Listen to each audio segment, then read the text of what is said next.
Here in the USA, watch us via Roku on your smart TV. Submit your own content on info@millenniumnews24.com. Download the Millennium News 24 app from the App Store to stream our shows anywhere, anytime. Stay tuned with Millennium TV and Millennium News 24 for the latest updates. প্রিয় দর্শক, আসসালামু আলাইকুম। শুভ রাত্রি বাংলাদেশের যারা আমাদের দর্শকরা দেখছেন, এবং শুভ সকাল আমাদের ইউএস এর দর্শকদের জন্য এবং পৃথিবীর নানা প্রান্তে ছড়িয়ে থাকা আমাদের মিলেনিয়াম টিভির নিয়মিত দর্শক। আমাদের আজকের এই নিয়মিত অনুষ্ঠানটি, সম্ভাবনার বাংলাদেশ অনুষ্ঠানটি নিয়ে আমরা আবারও আপনাদের সামনে আজকে রোববার হাজির হয়েছি, 25শে জানুয়ারি। আমরা আজকের সম্ভাবনার বাংলাদেশ নিয়ে যে বিষয় নিয়ে আলোকপাত করব সেটা হলো মূলত উচ্চশিক্ষায় বাংলাদেশি ছাত্ররা কিভাবে বিদেশে উচ্চশিক্ষার জন্য যেতে পারে, পাশাপাশি যারা আন্ডার গ্রেড অথবা পোস্ট গ্রেড করার জন্য বিদেশে যেতে চায় তাদের জন্য কি ধরনের সহায়তা লাগতে পারে সে বিষয়ে আমরা একজন বিশেষজ্ঞকে আজকে আমাদের অনুষ্ঠানে আমন্ত্রণ জানিয়েছি, মিস্টার সাইফুল ইসলাম সোহাগ। আসসালামু আলাইকুম, আপনি কেমন আছেন? ওয়ালাইকুম আসসালাম ওয়া রাহমাতুল্লাহ। আমাকে কি শুনতে পাচ্ছেন ঠিকভাবে? হ্যাঁ, শোনা যাচ্ছে। Thank you very much. This is Shariful Islam Sohag. আমি ঢাকা থেকে বলছি। যেমনটা বলছিলেন যে সম্ভাবনার বাংলাদেশ, এবং দেখেন পৃথিবী যে সার্কেল, এখন আপনারা আছেন মর্নিং সেশনে, আমরা আছি এখন ইভিনিং সেশনে। So there is a difference between the time relationship, and there is a big difference between education system and cultural differences as well. So I think if you ask me any specific question, I will definitely answer. But before going to start, I think I can mention one thing. Bangladeshi স্টুডেন্টসরা কিন্তু সব সময় পৃথিবীর যে কোনো দেশে যে কোনো জায়গায় ভালো করছে, এতে কিন্তু কোনো ডাউট নেই। আপনি, বিশেষ করে যারা, আমরা সে বিষয়ে আসবো মিস্টার সাইফুল সাহেব। আপনি শিক্ষকতা পেশায় বর্তমানে নিয়োজিত আছেন ঢাকা একটি কলেজে, এবং সে পাশাপাশি আপনি আরো বিভিন্ন ধরনের কর্মকাণ্ডের সাথে সম্পৃক্ত বিধায় আমরা আপনার প্রোফাইলটা পছন্দ করেছি অত্যন্ত, যে এই প্রোফাইলের লোক আমাদের উচ্চশিক্ষার অনুষ্ঠানে আজকের টপিকসের জন্য যথোপযুক্ত। সেক্ষেত্রে আপনি স্পেসিফিক উত্তর দিবেন সেটাই আমরা আশা করি, কারণ স্পেসিফিক উত্তর দিলেই আমাদের বাংলাদেশের ইয়াং জেনারেশন উপকৃত হবে। তো প্রথমে যদি আপনি আপনার সম্বন্ধে কিছু বলতেন, যে আমরা আপনার সম্বন্ধে যদি আমরা বলি টেল মি অ্যাবাউট ইউরসেলফ, তো সেক্ষেত্রে আপনি কি বলবেন? আপনি আমাদেরকে একটু পরিচিতিটা যদি তুলে ধরতেন আপনার। ধন্যবাদ জিয়া আহমেদ ভাই, আমাকে এখানে আমন্ত্রণ জানানোর জন্য সবার আগে ধন্যবাদ এবং কৃতজ্ঞতা প্রকাশ করছি। যেমনটা বলছিলেন যে আমার প্রোফাইল দেখেছেন, so I think I'm feeling honored because I'm here with you to say something about my teaching experience, which will help the students to take higher studies. আমি বেসিক্যালি ইংলিশে অনার্স মাস্টার্স কমপ্লিট করেছি private এবং public বিশ্ববিদ্যালয় দুটো থেকেই। এই জন্য বললাম যে আমার I have two masters. First master's was from private university, and second one is from public university, which is Dhaka University. And I have engaged myself from 2005 to till now in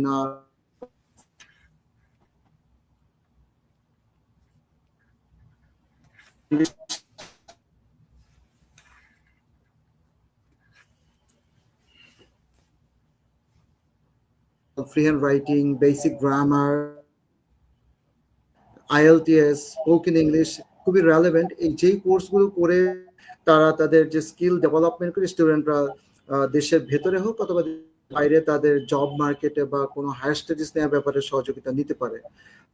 যেমনটা বলছিলেন যে আমি বিভিন্ন জায়গায় connected আছি। এই মুহূর্তে বাংলাদেশে একটি খুবই উদীয়মান সংগঠন টিচারদের, সেটা হচ্ছে language instructors association of Bangladesh, which is called simply LIAB. ওইটা আমি অ্যাডভাইজারি বডিতে আছি, কাজ করছি। আমাদের গতকালকেও ঢাকাতে একটি হোটেলে প্রোগ্রাম হলো রেডিসন ব্লুতে, আমাদের প্রায় 500+ মেম্বার সেখানে উপস্থিত ছিলেন। এছাড়া ইংরেজি নিয়ে কাজ করি Bangladesh English language teachers association, delta, টেসল society of Bangladesh, এই ধরনের যারা ইউনিভার্সিটি লেভেলে, স্কুল কলেজ লেভেলে নিয়ে ডেভেলপমেন্ট নিয়ে কাজ করি, সেখানে তো আমি কাজ করছি। আর জি। কমিউনিকেটিভ ইংলিশ রান করাচ্ছি। আমার অন্য আরেকটি প্ল্যাটফর্ম হচ্ছে ইএসবিডি, যেখানে হচ্ছে যে স্কুল কলেজ ইউনিভার্সিটি স্টুডেন্টসরা যাতে অ্যাটলিস্ট ইংরেজিতে কমিউনিকেশন করতে পারে একে অপরের সাথে, ওটা নিয়ে আমি কাজ করছি। আমার অনলাইন অফলাইন কোর্সেস আছে। জি, ধন্যবাদ আপনাকে। আমি প্রথমত যেটা আপনার কাছে জানতে চাইবো যে আমাদের দেশের ছেলেরা উচ্চশিক্ষার জন্য বিদেশ কেন যেতে চায় বা বিদেশমুখী কেন? এটার নেপথ্য কারণ কি শুধুই লেখাপড়া, নাকি তাদের ব্যক্তিগত আফটার এডুকেশন, তাদের যে জবের অনিশ্চয়তা সেটাকেও কভার আপ করার জন্য, বা বিদেশে যাওয়ার যে মোটিভটা যদি আপনি আপনার দৃষ্টিতে একটু বলতেন, যেটা ট্রুথ এবং ফ্যাক্ট, সেটা একটু আগে আপনি আমাদেরকে সংক্ষেপে বলেন যদি। ধন্যবাদ। অত্যন্ত গুরুত্বপূর্ণ একটি প্রশ্ন করেছেন। আমাদের দেশের স্টুডেন্টরা, বাংলাদেশের, তারা কিন্তু কখনো এসএসসি কমপ্লিট করে, কখনো এইচএসসি কমপ্লিট করে, অথবা তারা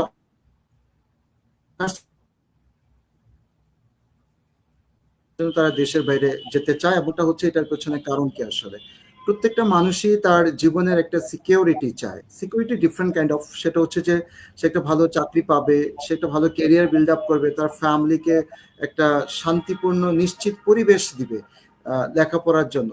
তো সেক্ষেত্রে বাংলাদেশের শুধু আজকে বলে না, আমরা যদি স্বাধীনতার পর থেকে দেখে আসি, বিভিন্ন পলিটিক্যাল গভর্নমেন্ট এসেছেন, বিভিন্ন সরকার এসেছেন, তো ঠিক শিক্ষা ব্যবস্থায় সেই অনুযায়ী পরিবর্তন এসেছে, জব মার্কেটে পরিবর্তন এসেছে।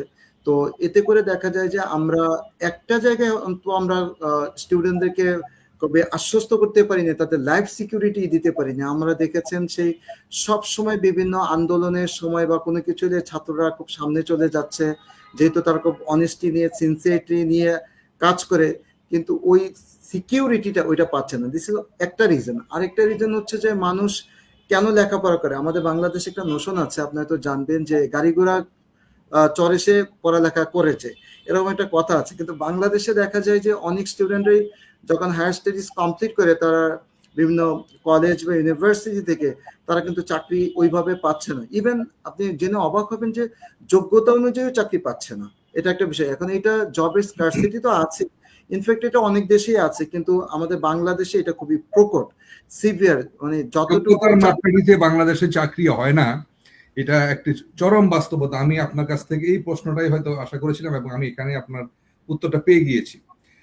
সেহেতু ছাত্ররা পড়াশোনার জন্য বিদেশমুখী এই জন্য যে পড়াশোনার পরে তারা সেখানে কর্মজীবনটাও যাতে থাকতে পারে, যেটাকে পক্ষান্তরে আমরা বলি ব্রেইন ড্রেইন।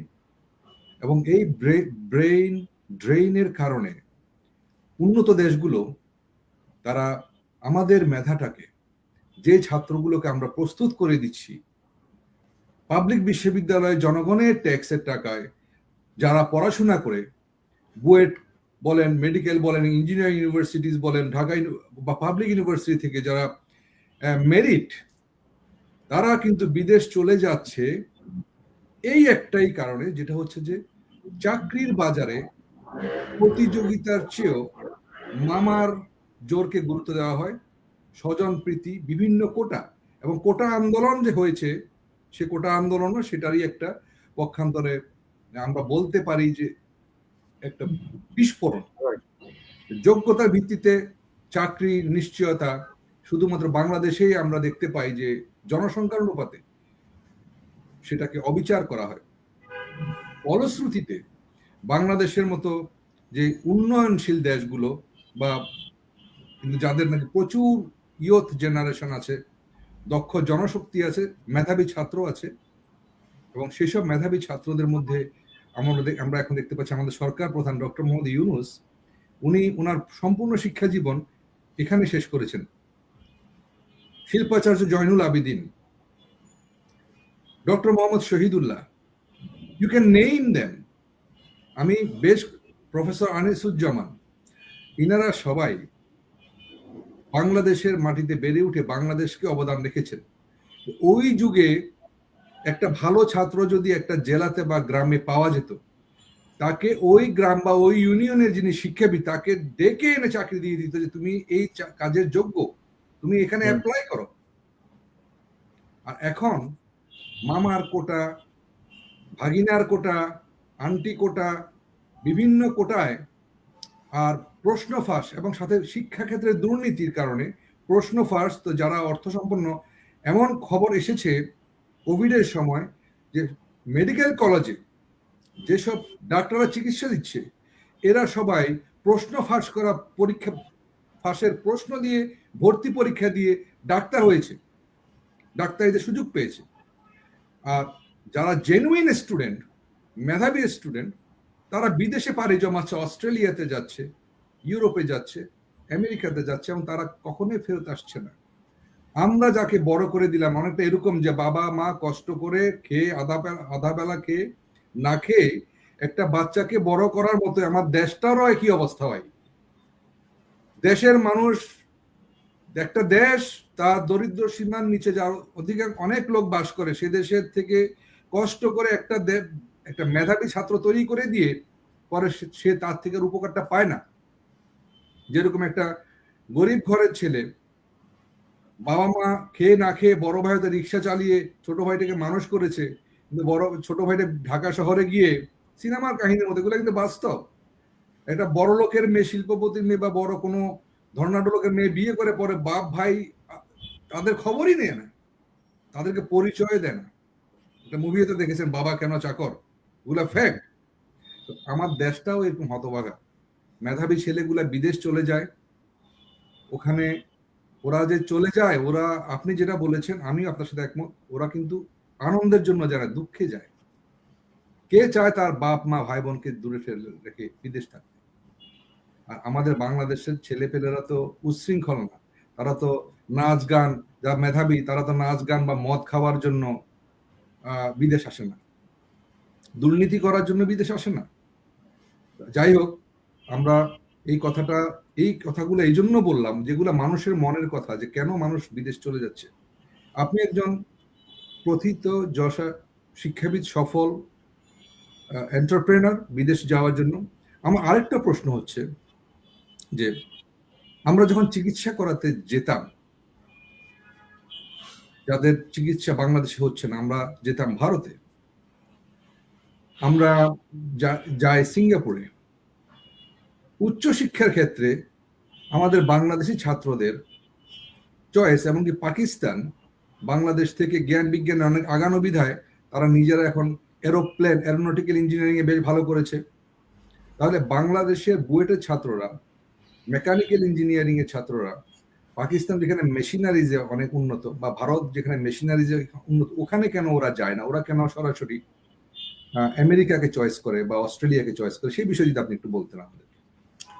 অনেক ধন্যবাদ। আমার মনে আপনার যে বক্তব্য দিয়েছেন বা প্রশ্ন করার উদ্দীপকের মধ্যেই আনসারগুলো আছে। দেখেন, একটা স্টুডেন্ট সে বুয়েট থেকে যখন কোনো একটা ভালো সাবজেক্টে পাস করবে, প্র্যাকটিক্যাল ফিল্ডে বাংলাদেশে যখন সে প্রপার স্কোপ পাচ্ছে না, তখন সে বেটার অপরচুনিটি খোঁজার জন্য সার্চ করছে তার যে দেশগুলোতে ভালো আছে। আপনি বললেন ইন্ডিয়ার কথা বা পাকিস্তানের কথা। ওদের ভৌগোলিক অবস্থান এবং আর্থসামাজিক যে অবস্থা, যেটাকে আমরা বলি যে সোশিও ইকোনমিক ফ্যাক্ট, ওটা ওরা এই দিক থেকে আমাদের থেকে আগানো হলেও এতটা আগানো নয় যেটা আমাদের মেধাবী স্টুডেন্টদেরকে তারা অ্যাট্রাক্ট করতে পারবে, যে ওইখানে তাদের একটা ক্যারিয়ার বিল্ড আপ হবে। মানুষ কাজ করবে কেন, পড়ালেখা করবে কেন? তো একটা সুন্দর জীবনের জন্য, ভবিষ্যতের জন্য। তো এই কথাটা চিন্তা করি তারা কিন্তু এখানে যাদের সামর্থ্য আছে, যোগ্যতা আছে, তারা হয় ইউএস এর দিকে ঝুঁকছে, আবার কেউ অস্ট্রেলিয়ার দিকে যাচ্ছে, কেউ কানাডাতে যাচ্ছে বা ইউরোপিয়ান কান্ট্রিগুলোতে যাচ্ছে। এক্ষেত্রে কি আমাদের বাংলাদেশি তরুণ প্রজন্মের মানসিকতার কিছুটা পরিবর্তনের ব্যাপারে আপনি কি সাজেস্ট করবেন? আমরা আরো ডিপারে যাব ধাপে ধাপে, যে বেনিফিটটা কিভাবে নিতে পারে, কিন্তু আপনি কি সাজেস্ট করবেন একজন শিক্ষাবিদ হিসেবে যে তাদের এই মানসিকতাটা, যে আমি যখন আমেরিকাতে চলে এসেছি, এখান থেকে আমি ফ্লাই ব্যাক করে বাংলাদেশে যদি আমাকে যেতে হয়, it takes 24 hour flight time. আমার একটা আত্মীয়, আমার বাবা যদি অসুস্থ হয়, আমার বোনের যদি বিয়ে হয়, তো আমাকে তখন যে প্রিপারেশন নিয়ে যেতে হয়, আমার ফ্লাইটে চলে যায় 3 দিন। তো কেন আমরা নিকটবর্তী দেশে উচ্চশিক্ষা গ্রহণ করে, যেরকম আমরা চিকিৎসার জন্য তো আমেরিকা আসি না, কারণ আমেরিকা আসলে চিকিৎসা অনেক ব্যয়বহুল, কিন্তু আমরা নিকটবর্তী দেশগুলোতে, বিশেষ করে পাকিস্তান, ভারত, যারা ইঞ্জিনিয়ারিং এ উন্নত হয়েছে, চায়না তো অনেকে যাচ্ছে ইদানিং, এদেরকে কেন চয়েস করছে না? চায়নার কথা আমি পরে সবার পরে আসলাম এই জন্য, যাতে আমরা এই ভারত পাকিস্তানের কথা বললে না না না, we don't like that, China, what about China? না, আপনি আপনি যথার্থ বলেছেন। আমি জাস্ট বলেছি যে তারা কেন পাকিস্তান বা ইন্ডিয়া আমাদের নেবারিং কান্ট্রি হওয়া সত্ত্বেও তারা এত দূরেও তারা যাচ্ছে। আপনি যেটা বলছেন যে তাদের রিলেটিভ যদি দুনিয়া ছেড়ে চলে যায় কিংবা পারিবারিক কোনো জরুরত থাকলে তারা আসতে পারে না। সো এই ম্যাটেরিয়ালিস্টিক ওয়ার্ল্ডে শুধু এই একটা বিষয়ের উপর ডিপেন্ড করে তারা তাদের কেরিয়ারকে সাজাতে চায় না। আপনি জেনে অবাক হতে পারেন, বাবা মা খুশি হয়েই কিন্তু তাদেরকে ফাইন্যান্স করছে, স্পন্সর করছে, তাদেরকে পথ তৈরি করে দিচ্ছে সেখানে যাওয়ার জন্য। তবে এটা কি এক চায়নার ধরনের ব্যাপারে নিজের উপর বললেন, নিজের জুলুম করা হচ্ছে না? আপনি আপনি যে শিক্ষাবিদ, আমরা এই কথাগুলো এই জন্য বলছি যে যেহেতু আপনার ব্যাপক ধারণা আছে পুরো ওয়ার্ল্ডের ইকোনমিক, এডুকেশন সিস্টেম এবং লাইভলিহুডের উপর। আপনারও অনেক আত্মীয় আমেরিকায় আছেন, আমরাও আছি। এটা কি অনেকটা নিজের উপর জুলুম করার মতো না, যে আমি আমার ছেলেটাকে 7 সমুদ্র 13 নদী পাড়ি দিচ্ছি শুধুমাত্র এতটুকু কথা বলার জন্য যে আমার ছেলে আমেরিকায় পড়াশোনা করছে, অস্ট্রেলিয়ায় পড়াশোনা করছে? এটা কি ফ্যাক্ট? এটা কি একটা ফ্যাক্ট কিনা? আমি আমার কাছে মনে হয় না যে এটা কোনো একটা মানে নেগেটিভ কনসেপ্ট হওয়ার কথা। তার কারণ হচ্ছে যে দেখেন, যখন আর্থসামাজিক বা নিজের অবস্থার উন্নতি না হবে, আপনি আপনার বলতেছিলেন পারিবারিক বিষয়গুলোতে, তাহলে তারা কিন্তু পজিটিভলি কন্ট্রিবিউশনও রাখতে পারবে না। যে সকল বাবা মায়েরা সন্তানের সুনিশ্চিত একটা ভবিষ্যৎ চায়, যেখানে তারা ভালো টাকা উপার্জন করবে, তারা একটা ভালো সোশ্যাল স্ট্যাটাস মেনটেন করবে, সেটা বুঝতে জানেন। পেরেছি সাইফুল ইসলাম ভাই। আমার প্রশ্নটা হচ্ছে যে আমরা কেন চায়নাতে যদি আমার ছেলে পড়ে, সেটাকে আমি খুব গর্ব করে কেন বলতে পারি না? কিন্তু China is also emerging Trends. এখন ইমার্জিং ট্রেন্ডসও নেই, মানে রাইট। সেকেন্ড লার্জেস্ট ইকোনমি ওয়ার্ল্ডের, আমি নাম্বার 1। আমরা একটা প্যারেন্টের যদি 3টা ছেলে থাকে, কেউ যদি চায়নাতে পড়তে যায়, সে মনে করেন ক্যালিবার দিতে সে বরং better, but he choose China then UK অথবা অস্ট্রেলিয়া অর আমেরিকা। প্যারেন্ট হিসেবে এই যে আমাদের মানসিকতা, এটাকে আপনি কিভাবে চেঞ্জ করবেন? আমি কি বোঝাতে পেরেছি আপনাকে প্রশ্নটা? আমি অবশ্যই প্রশ্নটি বুঝতে পেরেছি। আপনি বলছেন যে মানসিকতাটা কিভাবে চেঞ্জ করা যায়, যে why US America, why not China. তো চায়না ইমার্জিং কান্ট্রি আসলে তো অনেক আগে থেকেই একটা প্রধান ব্যারিয়ার বলি, সেটা হচ্ছে বাংলাদেশি স্টুডেন্টরা চায়নায় এখন যাচ্ছে। আগে তো একদমই যেত না, এখন স্টার্ট করেছে। লাস্ট 10 ইয়ার্স আমি দেখেছি, আমার ডিরেক্ট স্টুডেন্টস গুলোকে দেখেছি যে তারা চায়না যাচ্ছে। একটা প্রধান বাধা হলো ওদের ল্যাঙ্গুয়েজ। আপনি জানেন যে বাংলাদেশের মানুষ ইংলিশ যতই কম পারুক বেশি পারুক, যতটুকু পারুক পারে, তো থ্যাংক ইউ। কিছুটা পারে। তো তারা দেখা যায় যে আরেকটু কিছু শিখলে সে ইউএস কানাডাতে সে নিজেকে খাপ খাওয়াইতে পারতেছে মোটামুটি। ইংলিশ আসলে মূলত আমাদের সেকেন্ড ল্যাঙ্গুয়েজই বলা যায়। আমাদের অফিসিয়াল একাডেমিকে বাংলার পরে ইংরেজিটাই স্থান আছে। ঠিকই আছে। যে কারণে ওরা চায়নাকে গেলে তো একটা খুব ডিফিকাল্ট ল্যাঙ্গুয়েজ চাইনিজ আমাদের কাছে, বাংলাদেশিদের কাছে বিভিন্ন কারণে biological. It is very difficult. Mandarin is very difficult language. It is very, you are very true. So এটা আমরা একটা জিনিস জানলাম। ঠিক আছে, আমি আপনার লজিকটা অ্যাকসেপ্ট করলাম। Thank you. আপনার খুব সুন্দর একটা উত্তর দিয়েছেন যে ল্যাঙ্গুয়েজ ব্যারিয়ার। আমাদের শিক্ষা ব্যবস্থাকে যদি আমরা চায়নায় যেতে হয়, আমাদের মুসলিম অধ্যুষিত বাংলাদেশ, যদি আমাদের রাসূল সাল্লাল্লাহু আলাইহি ওয়াসাল্লাম বলেছেন, সেটা শাব্দিক অর্থে বলুক আর সরাসরি অর্থে বলুক, চায়না যাও তোমরা জ্ঞান অর্জনের জন্য। কিন্তু আমি যদি দেখি যে আমেরিকানরাও চায়নাতে, বিভিন্ন দেশের লোক চায়না যাচ্ছে, এক্ষেত্রে আমার মনে হয় চায়নাও তাদের ইংলিশ কারিকুলাম ডেভেলপ করেছে। পাশাপাশি আমরা আমাদের এখানে এলিয়াস ফ্রান্সিস আছে, ফ্রেঞ্চ কিন্তু খুবই ডিফিকাল্ট ভাষা। জার্মান শেখার জন্য জার্মানের ইনস্টিটিউট আছে।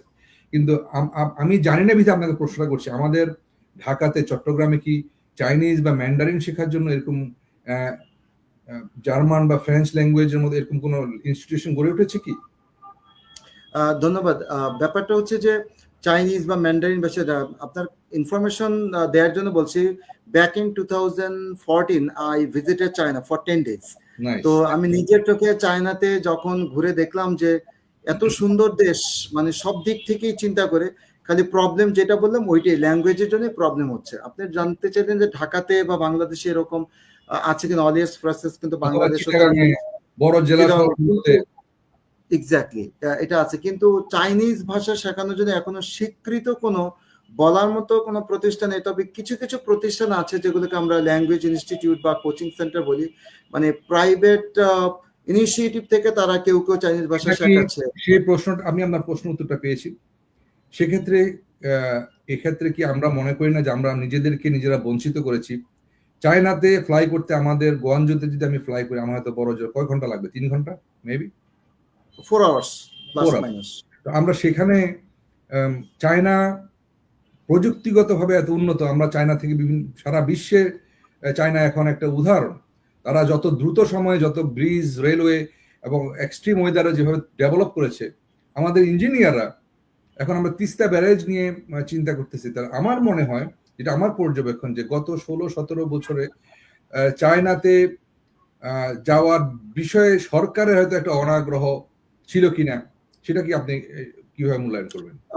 এটা খুবই ক্রিটিক্যাল কোয়েশ্চেন, বাট আমি যদি আমার খুব অনেস্টলি আনসার করি, বিষয়টা হচ্ছে কি যে মানুষ যেটা হচ্ছে যে চায়নার ব্যাপারে যেটা বলছেন, যে ওখান থেকে যে যারা যাচ্ছে শুধু সে ডেভেলপ করতেছে, কিন্তু আপনার অন্যান্য কান্ট্রিগুলোতে তারা চিন্তা করে যে আমি গেলাম, আমার প্যারেন্টস আছে, আমার সিবলিংস আছে বা আমার স্পাউস আছে, সেখানে এটা ডেভেলপ করবে। তো যখন মানুষ চিন্তা করে, শুধু কিন্তু ফাইন্যান্সিয়াল দিকটা চিন্তা করে ভেরি না। স্মার্ট আনসার, ভেরি স্মার্ট তাহলে আনসার। দেখেন চায়নাতে যারা যাচ্ছে, দেখেন এখানে পিয়ার পাওয়ার যে ব্যাপারগুলো, সেগুলো আমরা ইউএসএ, কানাডা, অস্ট্রেলিয়াতে যত ফ্যাসিলিটিটা পেতে পারি, চায়না তো অত না। তাছাড়া তারা চিন্তা করে, মানুষ নতুনত্ব পছন্দ করে, চিন্তা করে আমরা তো এই কন্টিনেন্টেই আছি, দ্যাট এই এশিয়াতেই থাকলাম, চায়নাতে থাকলাম, একটু বলেন যে হাইপ ক্রিয়েট, কালচারাল এত ডিফারেন্স থাকা সত্ত্বেও কিন্তু তারা যে ওয়েস্টার্ন কান্ট্রিগুলোকে চুজ করছে। এবং আপনি যেহেতু ইউএসএ তে অবস্থান করছেন, এই মুহূর্তে আমার খুবই কাছের রক্তের একই সম্পর্কে আমার কাজিনরা এখানে আছেন, ওনারা খুবই সেটেল, খুব ভালো আছেন আলহামদুলিল্লাহ। তো তারা চাইলেও তো অন্য কোনো দেশে যাইতে পারতেন, বা তাদের পরিচিতরা ওখানে যাচ্ছেন না। তার কারণ হলো যে লাইফের যে একটা সিকিউরিটি, আমরা সবসময় সিকিউরিটি বলতে ফাইন্যান্স বুঝাই না, এখানে আরো অনেক কিছু আছে, আপনার চিকিৎসা, শিক্ষা, পারিবারিক বন্ধন, সোশ্যাল স্ট্যাটাস, সবকিছু মিলে। সো আপনি কোনোভাবেই চায়নাকে এখন নিতে এগিয়ে আনতে পারবেন না। আমি জানি যে আমেরিকার অনেক ফ্যাক্টরি গুলো এখন চায়নাতে সেট আপ করেছে। এবং আমার অনুষ্ঠানের বৈশিষ্ট্যটা এটা, আপনি অ্যাজ এ গেস্ট হিসেবে, আমার অনেক গেস্ট সে জিনিসগুলোকে ক্যাচ করতে পারে না যে আমি কিভাবে অনুষ্ঠানটাকে শুরু থেকে শেষের দিকে নিয়ে যাই। আমি আপনার কাছ থেকে কতগুলো গুরুত্বপূর্ণ তথ্য হয়তো আপনার এবং আমার মনে অজান্তে বের করে ফেলেছি, যে আমাদের ফরেন এডুকেশনের চয়েসের ক্ষেত্রে শুধু উচ্চশিক্ষাটাই ম্যাটার করে না। আমরা সোশ্যাল স্ট্যাটাস হিসেবে কোন কান্ট্রিকে দেখি, আমার ফিউচার ইমিগ্রেশন কোন কান্ট্রিতে অ্যাভেলেবেল আছে, এবং আমার দেশ সমাজে যে অ্যাকসেপ্টেন্স কোন কান্ট্রিগুলোর আছে, এই 4টা জিনিস আমরা দেখি, তারপর আমরা বিদেশে চয়েস করি। এখন আমরা আসি মূল বিষয়ে আলোচনায়, এবং তারপর আমরা বিজ্ঞাপন বিরতিতে যাব কিছুক্ষণের জন্য। সেটা হচ্ছে, আপনি আমাদের এই তরুণ সমাজকে আপনি সরাসরি উত্তর দিবেন, বিদেশ যেতে যে সহযোগিতাটা এখন করছেন, সেক্ষেত্রে আপনি আপনার যে ইনস্টিটিউট আছে সেখানে কি কি সেবা দিচ্ছেন, সেই সেবাগুলা কি সুলভ মূল্যে এবং কার্যকরী কিনা, সে বিষয়ে আপনি ভাববেন না এটা আপনি আপনার নিজের ঢোল বাজাচ্ছেন। এটা আমি জানি আমার ভাই, আপনার ভাই যাতে উপকৃত হতে পারে, একদম নিঃসংকোচে সে বিষয়ে আপনি 2 থেকে 3 মিনিট বলুন, তারপর আমরা একটা বিজ্ঞাপন বিরতিতে যাব। ধন্যবাদ। Thank you very much. দেখেন, আমার প্রতিষ্ঠানের নাম হচ্ছে বেসিক ইংলিশ কেয়ার। সো আমার টাইটেলটাই কিন্তু সাজেস্ট করতেছে যে আমি খুব গোড়া থেকে কাজ করি। বেসিক শব্দের অর্থ তো আমরা জানি ফান্ডামেন্টাল। সো আপনি জেনে খুশি হবেন যে আমাদের বেসিক ইংলিশ কেয়ার যে কোর্সগুলো পরিচালনা করি, এখানে একাডেমিক ইংলিশটা লাইক এসএসসি, এইচএসসি, যেটা বাংলাদেশের মানে স্টেট রান লেখাপড়া, ওইখানে আমি এমনভাবে তাদেরকে সার্ভিসটা প্রোভাইড করি আমাদের ইনস্টিটিউশন থেকে, যারা তাদের যে 4 স্কিলস আছে, which is call listening, speaking, reading, writing, IELTS এর যেটা 4টা পরীক্ষাতে হয়ে থাকে আর কি, ইভেন যে কোনো ইন্টারন্যাশনাল এক্সামে, আপনার TOEFL এক্সাম বলেন, দ্য সেম কেস, ওই জিনিসগুলো আস্তে আস্তে ডেভেলপ করতে থাকে। এছাড়া কাস্টমাইজড বা কোর্স তো আছেই, যেমন ধরেন স্পোকেন, রিডিং এর কোর্স, বেসিক গ্রামারের কোর্স, বা মানে কমিউনিকেটিভ ইংলিশের কোর্স। আপনার ওয়্যার ইজ ইওর লোকেশন? আমাদের লোকেশনটা হচ্ছে বাংলাদেশের রাজধানী ঢাকাতে, প্রাণকেন্দ্রে মিরপুর 2 নম্বরে। এখানে একটি বড় একটি স্কুলও আছে, মণিপুর হাই স্কুল, যেখানে প্রায় নিয়ার অ্যাবাউট 40,000 স্টুডেন্টস আছে। দক্ষিণ এশিয়ার অন্যতম একটি বড় school in terms of number of students. আর আমার প্রতিষ্ঠানে আলহামদুলিল্লাহ ভালো, অনেক যারা সার্ভিস নিচ্ছে। আপনি আরেকটা তথ্য দিই, পৃথিবীর এমন কোনো দেশ নাই, এমন কোনো দেশ বলতে যেগুলো আমরা কাউন্ট করি আর কি, যে স্টুডেন্টরা হায়ার স্টাডিতে যায়, আমরা তখন আলোচনা করলাম, হয়তো সামনেও করবো, প্রত্যেকটা দেশে আমার শত শত স্টুডেন্ট আছে। স্বয়ং ইউএসএ তে আমার এই মুহূর্তে যদি কানেক্টিভিটিতে আসি, হোয়াটসঅ্যাপে দেখবো যে 20-30 জন স্টুডেন্ট তারা অলরেডি চলে গেছে সেখানে। চায়নাতেও আছে, ইভেন কানাডাতে আছে। তো আপনি জানতে চাচ্ছিলেন যে ওরা কিভাবে শেখে। আপনার ওয়েবসাইট আছে কি? আপনার কি কোনো ওয়েব পেজ আছে বা? আমাদের ওয়েবসাইট আছে, আমরা ফেসবুক পেজ আছে, ফেসবুক গ্রুপ আছে, এগুলোর মাধ্যমে আমরা পরিচালনা করে থাকি আর কি। বলতে পারেন এখানে? আমরা এই মুহূর্তে আমি ফেসবুকের পেজের লিংক আমি দিয়ে দিব, যাতে যারা বেসিক করেন তাহলে ভালো হয়, তাহলে মানুষ শুনলে, অডিয়েন্স যারা। শিওর, বেসিক ইংলিশ কেয়ার এই নামে সার্চ দিলেই পাবে তারা, অসুবিধা নেই। ধন্যবাদ আপনাকে, আপনি কন্টিনিউ করেন। তো আমি যেটা বলতে চাইলাম সেটা হচ্ছে যে একটা জিনিস হচ্ছে কি, যে বিভিন্ন ল্যাঙ্গুয়েজ ইনস্টিটিউট গুলো বাংলাদেশে, ল্যাঙ্গুয়েজ ইনস্টিটিউট গুলোতে যেভাবে পড়ানো হয় সেটা হচ্ছে অনেকটা শর্ট টার্ম কোর্সের মতো। দেখেন আমাদের দেশের স্টুডেন্টরা আইএলটিএস পরীক্ষাকে মনে করে একটা course, but it's not a course, it's just a name of N exam. কিন্তু সেখানে আমরা কি করি, শুধুমাত্র যে নিয়ম কানুন গুলো বলে দিই, অনেক প্রতিষ্ঠানগুলো এটা করে থাকে। কিন্তু আমরা যেটা করি, মানে স্বকীয়তা কোন জায়গায়, সেটা হচ্ছে আমরা ঠিক এবিসিডি থেকে গোড়া থেকেই শুরু করি তাদেরকে পড়ানো, যাতে করে সে একদম একটা জায়গায় দেশের বাইরে গেল কি গেল না, কিন্তু তার একদম প্রকৃত শিক্ষাটা হয়। যে কারণে আমার অনেক স্টুডেন্টরা বলে যে স্যার আমি এখন অনেক বড় ইঞ্জিনিয়ার হয়েছি, ডক্টর হয়েছি, সে ভালো করতে পারবে, মানে চাকরি যে ইন্টারভিউ গুলোতে, ভাইভাতে ভালো করতে পারবে। ঠিক আছে, ধন্যবাদ। আমরা একটা বিজ্ঞাপন বিরতি পর ফিরে আসতেছি। তো আমরা কিছুক্ষণের মধ্যে বিজ্ঞাপন বিরতিতে যাব এবং ফিরে আসবো। আমাদের পাশেই থাকুন প্রিয় দর্শক, ধন্যবাদ পাশে থাকার জন্য। প্রিয় দর্শক, প্রবাসীদের অর্থায়নে পরিচালিত মিলেনিয়াম টিভি এবং millennium TV USA millennium multimedia Bangladesh লিমিটেডের একটি প্রতিষ্ঠান, যা সম্প্রচারের প্রথম দিন থেকেই প্রবাসীদের কথা বলে। প্রবাসীদের উন্নয়ন, শিক্ষা, স্বাস্থ্য সহ সকল বিষয়ে উন্মুক্ত আলোচনা করে, তুলে ধরে প্রবাসীদের দুঃখ ও দুর্দশার কথা। মিলেনিয়াম টিভি এবং মিলেনিয়াম টিভি ইউএসএ প্রাণ প্রবাসীরা। মিলেনিয়াম টিভি স্বনির্ভর বাংলাদেশের কথা বলে, উন্নয়নের কথা বলে এবং ঘটে যাওয়া অনিয়ম, অপরাধের কথা তুলে ধরে। মিলেনিয়াম টিভি বিনোদন এবং তথ্যমূলক অনুষ্ঠান সম্প্রচার করে। নিউজ, ভিউজ, টক শো এবং এন্টারটেইনমেন্ট অনুষ্ঠান সম্প্রচারের জন্য প্রবাসে এবং বাংলাদেশে দর্শক নন্দিত একটি জনপ্রিয় পূর্ণাঙ্গ টিভি চ্যানেল। প্রিয় দর্শক, মিলেনিয়াম টিভি সম্প্রচারিত হয় হরাইজন স্যাটেলাইটে। পাশাপাশি পডকাস্ট এবং লাইভ স্ট্রিমিং করা হয় আইওএস এবং অ্যান্ড্রয়েড ডিভাইসে। এছাড়াও বিশ্বজুড়ে সকল ধরনের smart TV, Amazon fire stick, রুকু এবং অ্যাপেল টিভিতে দেখতে পাবেন মিলেনিয়াম টেলিভিশন। আমাদের website millenniumtvusa.com, millenniumtv.org। Social media millennium TV এবং মিলেনিয়াম টিভি ইউএসএ। বাংলা ভাষাভাষী এবং প্রবাসীদের সংবাদ পড়তে ভিজিট করুন millenniumonline.tv। প্রিয় দর্শক, মিলেনিয়াম টিভি এবং মিলেনিয়াম টিভি ইউএসএ দেখুন, প্রবাসীদের কথা শুনুন, প্রবাসীদের উন্নয়নের সাথে থাকুন। আমাদের নিউ ইয়র্কের ঠিকানা 544 টেইলর এভিনিউ, ব্রনক্স, নিউ ইয়র্ক, এবং বাংলাদেশের ঠিকানা হাউস 145, রোড 12, ব্লক জি, দক্ষিণ বনশ্রী, ঢাকা, বাংলাদেশ। সুপ্রিয় দর্শক, আবার আপনাদেরকে সুস্বাগতম আমাদের সম্ভাবনা বাংলাদেশ অনুষ্ঠানটিতে নিয়মিত দেখার জন্য। এই অনুষ্ঠানটি মিলেনিয়াম টিভি এবং মিলেনিয়াম টিভি নিউজ 24 একযোগে প্রচারিত হয়। roku TV, jagobidi.com, Apple TV সহ সকল অনলাইন মিডিয়া স্ট্রিমে, ডিশ নেটওয়ার্ক সহ সব জায়গায় একযোগে প্রচারিত হয়। আমাদের দর্শকরা আমাদের এই অনুষ্ঠান থেকে আমরা চেষ্টা করি প্রতিনিয়ত ভালো কিছু আমাদের দর্শকদের জন্য উপহার দিতে। তারই ধারাবাহিকতা আজকে আমাদের সাথে যে আমন্ত্রিত অতিথি আছেন মিস্টার মোহাম্মদ শরীফুল ইসলাম সোহাগ।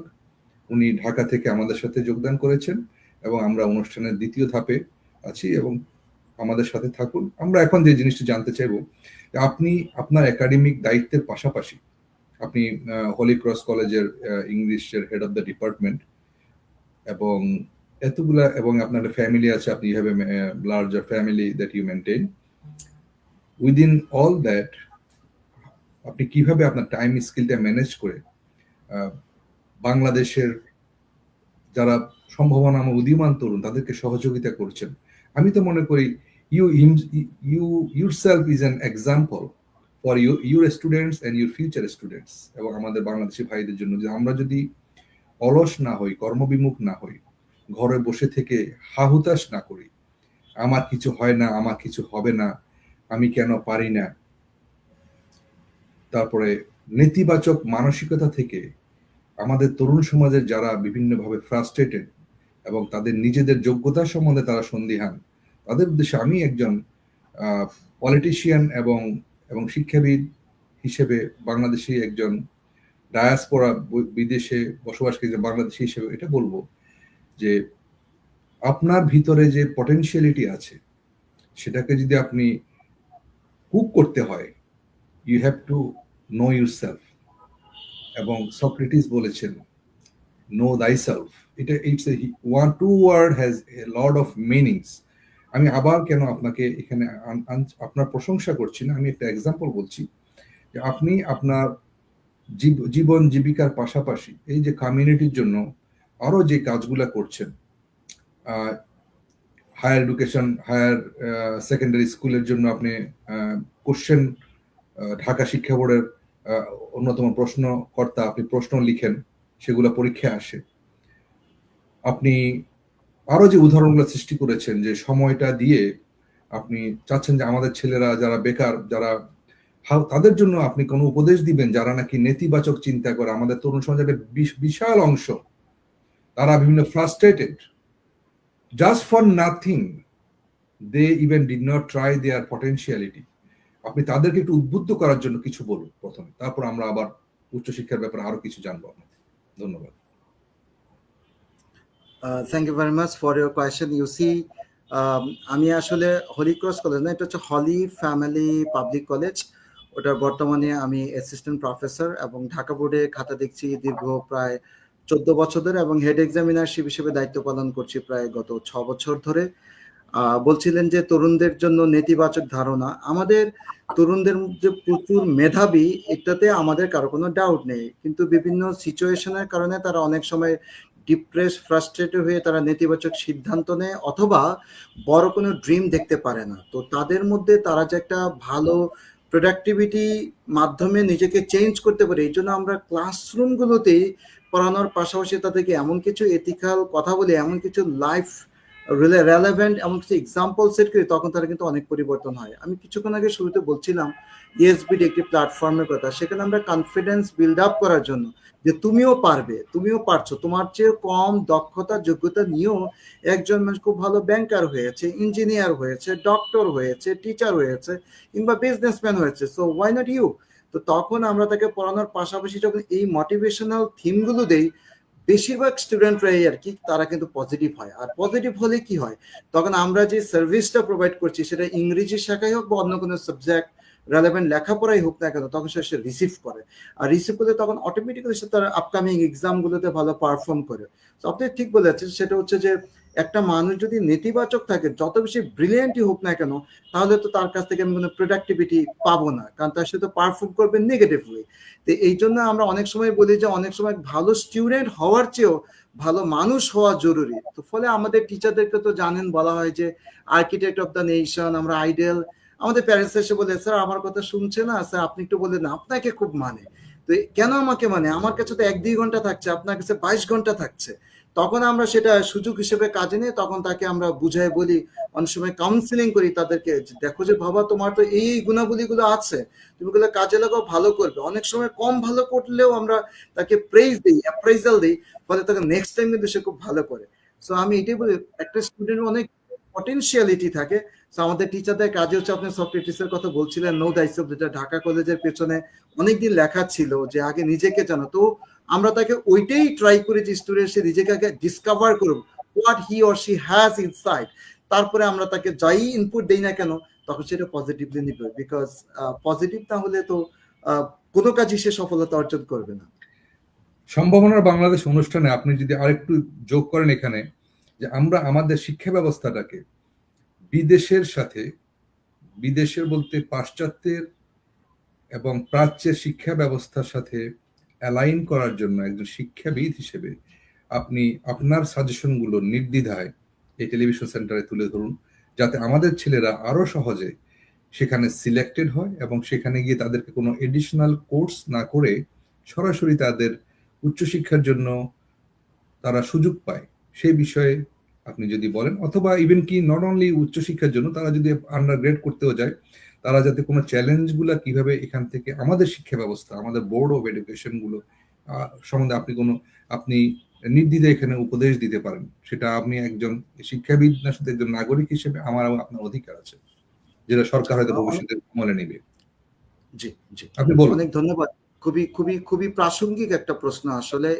এই কোশ্চেনটা আমাকে সবচেয়ে গুরুত্বপূর্ণ, আমাকে খুব টাচ করেছে। এখন দেখেন যে আমাদের দেশে যে শিক্ষা ব্যবস্থা, আপনি জানেন পলিটিক্যাল সিচুয়েশন বা রেজিম যখন এক হাত থেকে আরেক হাতে যায়, চেঞ্জ হইতে থাকে, এই শিক্ষা ব্যবস্থাতে এরকম পরিবর্তন হইতে থাকে। এবং আমরা আসলে আমজনতা যারা আছি, as with the teachers, we don't have any political power or state run power, we just আমাদেরকে যা সহ্য করতে হয় এবং এটাকে খাপ খাওয়াইতে হয়, যেটি আসুক না কেন। আমরা গত সরকারের আমলে দেখেছি, তার আগে দেখেছি, জানি না সামনে কি আসবে। যেই সরকার আসুক তাদের এজেন্ডা বাস্তবায়নের জন্য এডুকেশনকেও পলিটিসাইজ করে ফেলে, হুইচ ইজ আ প্রবলেম।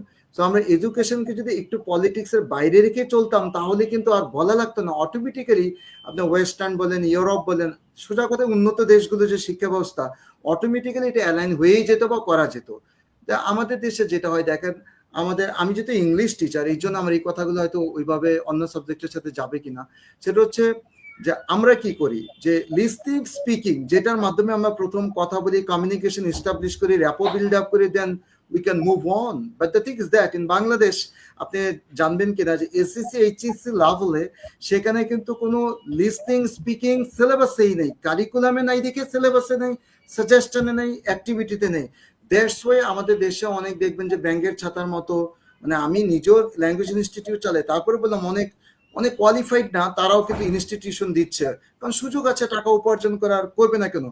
রাষ্ট্র যদি সুন্দর করে এই 4টা স্কিল ডেভেলপমেন্ট করার ব্যাপারটা মাথায় রেখে যদি কারিকুলাম ডেভেলপ করতো, তাহলে কিন্তু ওই যেটা বললেন যে দেশের বাইরে গিয়ে তাকে আবার অনেক টাকা খরচ করে রেমিডিয়াল বা ফান্ডামেন্টাল কোর্স গুলো করতে হয়। আই নো আমার স্টুডেন্ট কানাডা যায়, বলে যায় বাবারে 2টা বছর এখানে থেকেই যদি এখানে 10 ভাগের 1 ভাগ টাকা খরচ হতো, পড়ালেখা করে যেতে, তাহলে তোমার সময় সেভ হইতো, আরো ভালোভাবে তুমি স্টার্টিংটা করতে পারতে তোমার হায়ার স্টাডিজে। তো এই ক্ষেত্রে আমি শিক্ষাবিদ কিনা জানি না, তবে এতটুকু বলতে পারি, যেহেতু প্রায় 20 বছরেরও অধিক সময় ধরে স্টুডেন্টদের সাথে কাজ করছি, পড়াচ্ছি, প্যারেন্টদের সাথে কাজ করতেছি, অন্যান্য কালিগ টিচারদের সাথে কাজ করছি, অ্যাডমিনিস্ট্রেটরদের সাথে।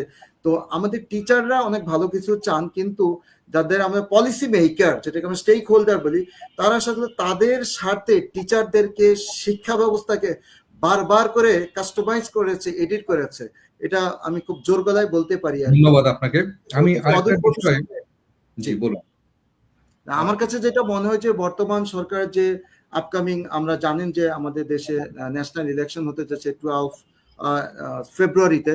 আমার দৃঢ় বিশ্বাস যে যেই পরিবর্তনটা আসবে, এই পরিবর্তনটা যেন পজিটিভ হয়, এই পরিবর্তনটা যাতে আমরা উন্নত বিশ্বের সাথে সামঞ্জস্য রেখে, কপি করে না, কারণ ওদের কালচারাল ডিফারেন্স আছে, রিলিজিয়নের ডিফারেন্স আছে, জিওগ্রাফিক্যাল ডিফারেন্স আছে,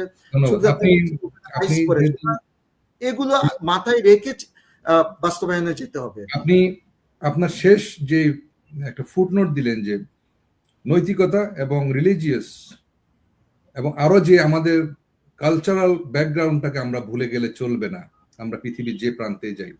আপনি আমাকে দেখতে পাচ্ছেন, আমি বাংলাদেশকে ভুলিনি, আমি আমার ধর্মকে ভুলিনি, এবং আমি আমার বাংলাদেশে অনুষ্ঠান করছি, বাংলাদেশের জন্য করছি।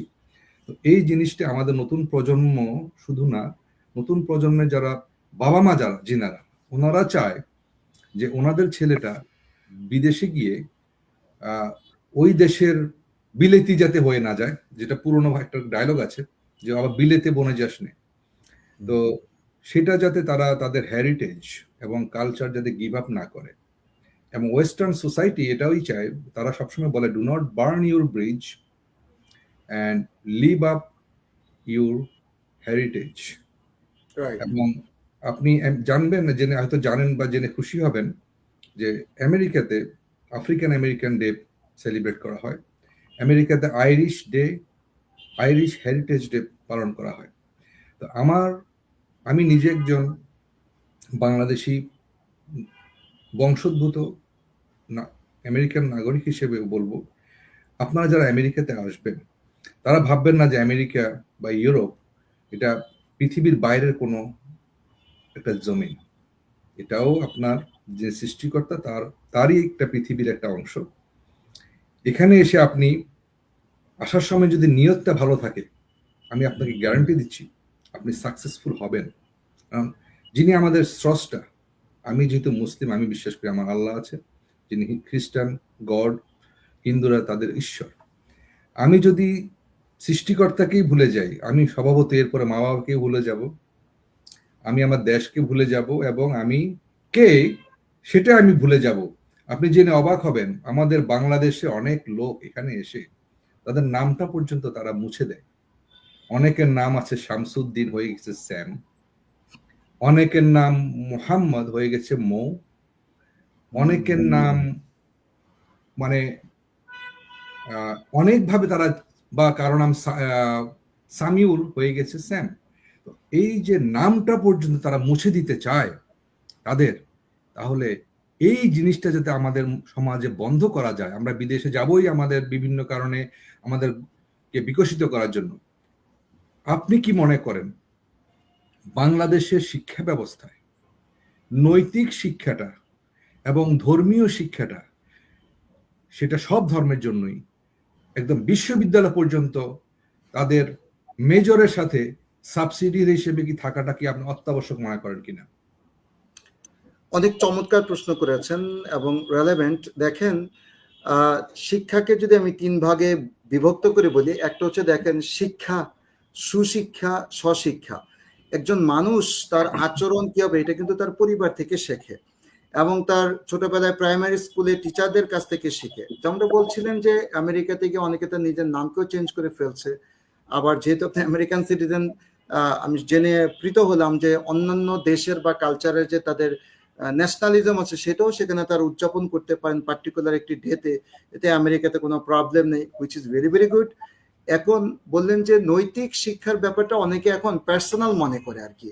এখন ওয়েস্টার্ন কালচারের যেগুলো আমাদের ধর্ম মতে নেগেটিভ মনে হয়, আমাদের অনেক তরুণ সমাজের ছেলেমেয়েরা সেগুলো আঁকড়ে ধরতে চায়। যেমন ধরেন dress up, get up, set up, fashion, যেটা আমাদের কালচার, এটাকে তারা নেয়। অথচ তারা যে সব কোনো আমাদের সাথে চিট করে না, তারা সাধারণত মিথ্যা কথা বলছে না, তারা খুব hard working, they are not lazy. তাদের যে ওই যে মানবীয় গুণাবলীগুলো ওইটা তারা অর্জন করছে না, বা তারা এটা বুঝেও না বোঝার ভান করছে, শুধু উপর থেকে যেটা দেখতে পাচ্ছে সেটা তারা রিসিভ করছে। এটা একটা মানে স্যাটেলাইটের কারণে এটা নিচ্ছে। আমি নিজের চোখে দেখছি ছেলে মেয়েদেরকে এরকম করতে। এটা একটা বিষয়। আরেকটা বললেন যে স্কুল থেকে ইউনিভার্সিটি টার্সিয়ারি লেভেল পর্যন্ত আমরা নৈতিক শিক্ষাকে অন্তর্ভুক্ত করতে পারি কিনা। আমাদের অবশ্য এবং ক্লাস ধর্মীয় 1 এবং ধর্মীয় ক্লাস 1 থেকে ধর্ম- আপনার এসএসসি পর্যন্ত, মানে সেকেন্ডারি লেভেল পর্যন্ত ধর্ম এবং যে নৈতিক শিক্ষা এটা সাবজেক্ট আছে। এটা এটা মানুষ আসলে ওখান থেকে শিখে না, ওটা পরে পরীক্ষায় ভালো রেজাল্ট করার জন্য শিখলে তো আবার অ্যাপ্লাই করতে হবে। দেখেন একজন মানুষ কিভাবে লাইফ লিড করবে, অনেকেই দেখবেন যে অনেক পরে কিন্তু সেটা তার প্র্যাকটিক্যাল এফেক্ট কাজে লাগায় না। So as a Muslim you know হচ্ছে আমাদের যে কোরআন বা সুন্নাহ আছে, এটা হচ্ছে কমপ্লিট কোড অফ লাইফ। আমি দেশের বা পৃথিবীর যে কোনো প্রান্তে থেকে এটা পালন করতে পারি, এটা আপনিই বললেন, আমি এটা Yes. ডিসএগ্রিও করছি না। আমি পালন করছি আলহামদুলিল্লাহ। জি জি, কিন্তু মানুষ নিজেকে খুবই অটোমেটিক্যালি এত চেঞ্জিং সিচুয়েশনে পারবে, সে নিজের যে এক্সিস্টেন্স, যে তার যে জন্মভূমির প্রতি ভালোবাসা, শিকড়টাকে সে উপড়ে ফেলে। উপড়ে ফেলছে। এটা আমি একমত, তবে সবাই করছে না। আপনার শুরুতে আপনি বলেছিলেন কিছু ব্যক্তির নাম, যাদেরকে আমি বলতে চাই আমাদের বর্তমান সরকার প্রধান চিফ অ্যাডভাইজার ইউসি ডক্টর মোহাম্মদ ইউনূস, তিনি দেশে অবদান রাখছেন। এর আগে আপনি বলছেন ডক্টর মোহাম্মদ শহীদুল্লাহ, ওনার বিদেশে শিখে নেই, ওনার কিন্তু দেশে এসেছেন। আরো কয়েকজন ব্যক্তির কথা বলেছেন, প্রফেসর আনিসুজ্জামান স্যার সহ আরো দিকে, প্রত্যেকে কিন্তু বাইরে থেকে নিয়েছেন। তারা কি নিয়েছেন? তারা শিক্ষাটা নিয়েছেন, নিয়ে কাস্টমাইজ করে দেশের মতো উপযোগী করে তারা হয় সংগঠন করেছেন, কেউ ব্যাংক করেছেন, প্রতিষ্ঠান করেছেন, সেভাবে কিন্তু দিয়েছেন। সুতরাং এটা আমাদের তরুণ প্রজন্মের ছেলে মেয়েদের জন্য কিন্তু একটা বার্নিং এক্সাম্পল হতে পারে টু মি। Thank you.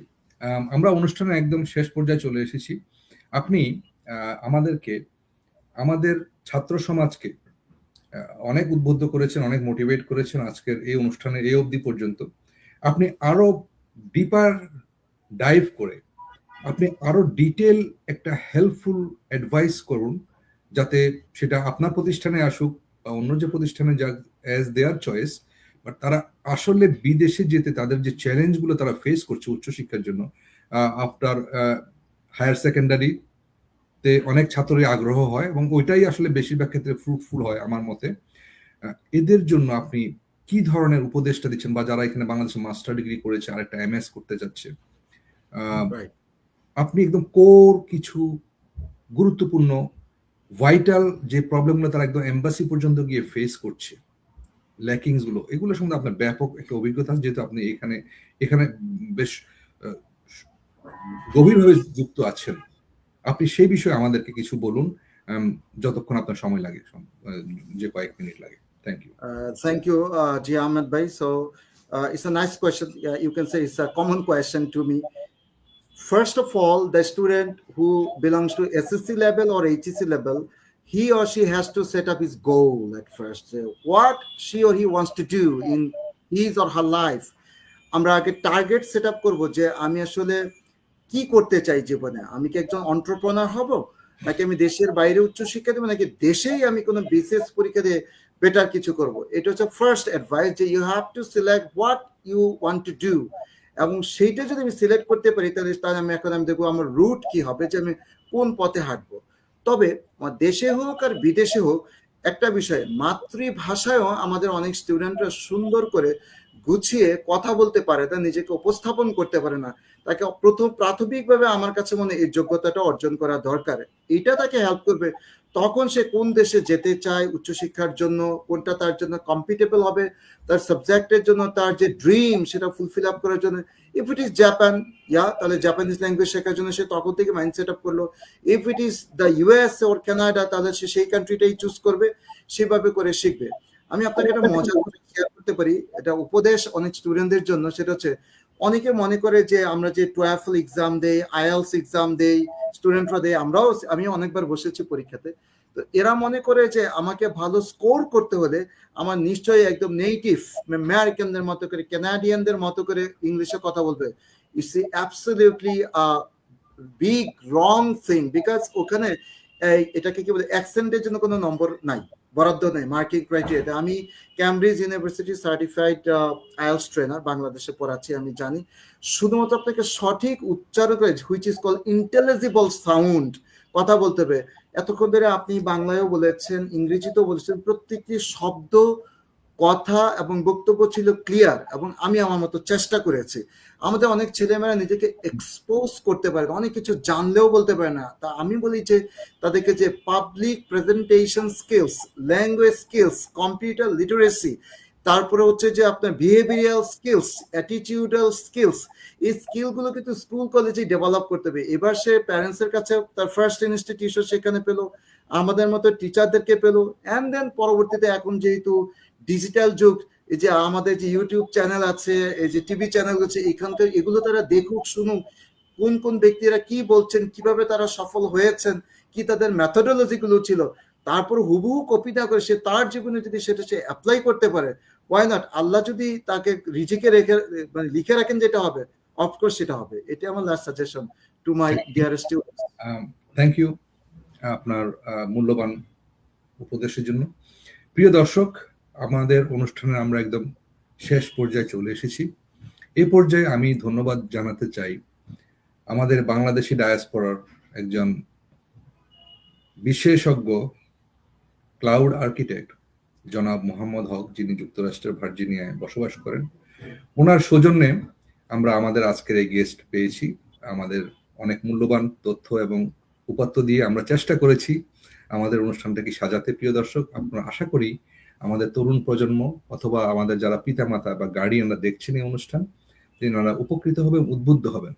পাশাপাশি এই অনুষ্ঠানের মাধ্যমে আমি বর্তমান সরকারের উপদেষ্টার কাছে, প্রধান উপদেষ্টা যার সান্নিধ্য পাওয়ার সৌভাগ্য আমার হয়েছিল ডিসেম্বরের 5 তারিখ বৃহস্পতিবার 2024 সালে, আমি রাষ্ট্রীয় অতিথি ভবন যমুনাতে বাংলাদেশ সরকার প্রধান উপদেষ্টা ডক্টর মোহাম্মদ ইউনূস সাহেবের আমন্ত্রণে একটি বিশেষজ্ঞ দল নিয়ে আমরা ওনার সাথে একটা মিটিং করেছি বিকাল 4টা থেকে সন্ধ্যা 6টা পর্যন্ত, এবং সেটা দেশের জন্য ভালো কি করা যায় এডুকেশন সিস্টেমে আমি আমার প্রবন্ধ উপস্থাপন করেছিলাম। আমি আজকের এই অনুষ্ঠানের মাধ্যমে বর্তমান সরকার এবং ভবিষ্যতে যে সরকার আসছে, যে সরকারকে জনগণকে যেসব আশ্বাস দিচ্ছেন আমাদের প্রতিদ্বন্দ্বী দলগুলো, সেখানে তিনারা বলছেন ইনসাফ ভিত্তিক রাষ্ট্র। ইনসাফ ভিত্তিক রাষ্ট্র হলে অনেক কিছু আসলে ঠিক হয়ে যাবে। দুর্নীতিমুক্ত রাষ্ট্র হলে বড় বড় রাজনৈতিক দল বিএনপি এবং জামাত ইসলামী সহ প্রত্যেকে আমাদের জনগণের কাছে ভোটের সময় আসেন এবং কমিটমেন্ট দিচ্ছেন যে ওনারা চেষ্টা করবেন দুর্নীতিমুক্ত এবং নিরাপদ একটা বাংলাদেশ তৈরি করতে, ইনসাফের দেশ কায়েম করতে। সেই সাথে আমি তরুণ প্রজন্মের অহংকার ইনকিলাব মঞ্চের মুখপাত্র জনাব ওসমান হাদির, উনি একজন বিশ্ববিদ্যালয়ের শিক্ষক ছিলেন, উনি আপাদমস্তক দেশপ্রেমিক, দেশকে ভালোবেসেছেন, বিধায় ওনাকে জীবন দিয়ে সেই দেশের ঋণ উনি পরিশোধ করে গিয়েছেন।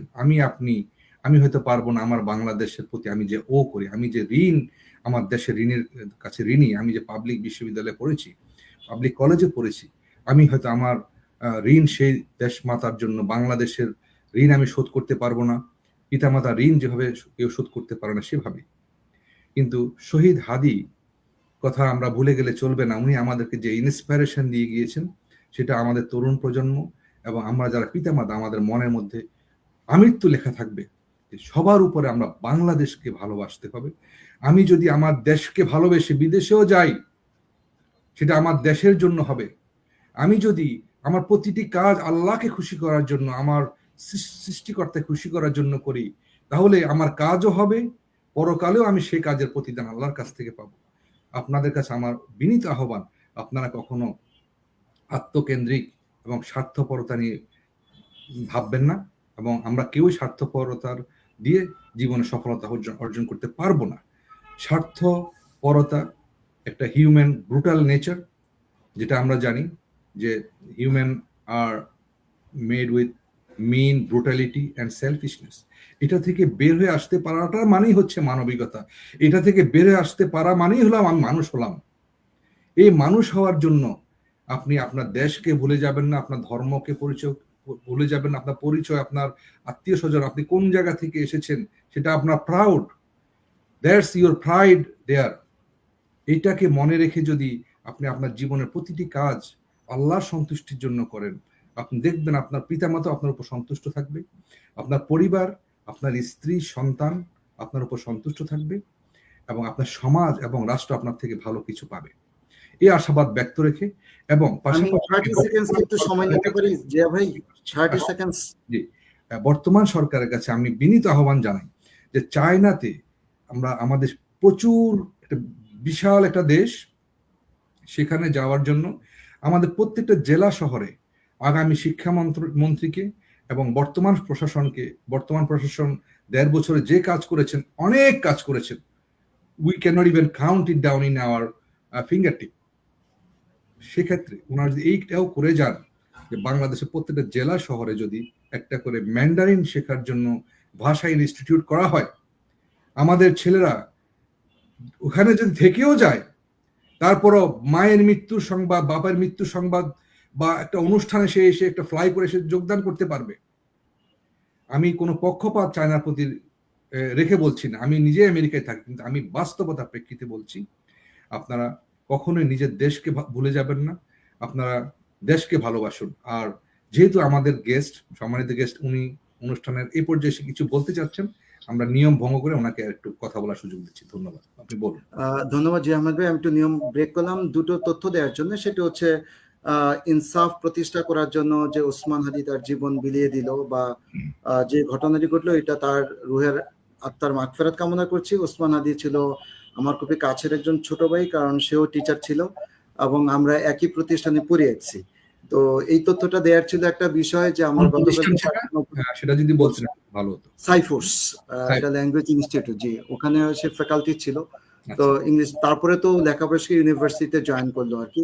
সো আমার খুব পছন্দের একজন খুবই ক্লোজ একজন ছোট ভাই ছিল, যে তো যেই জিনিস দিয়ে গেছে এটার আমরা যদি ধারণ করতে পারি তাহলে বলা লাগবে না, নিঃসন্দেহে একটা নতুন সুন্দর একটা বাংলাদেশ অবশ্যই পাবো। এটা একটা তথ্য। আর দ্বিতীয় হলো যে যাকে আপনারা মোহাম্মদ হক হিসেবে চিনেন, আমার ভাই, বড় ভাই, কাজিন, আমরা তো ফ্যামিলি নেম তুহিন ভাই নামে চিনি।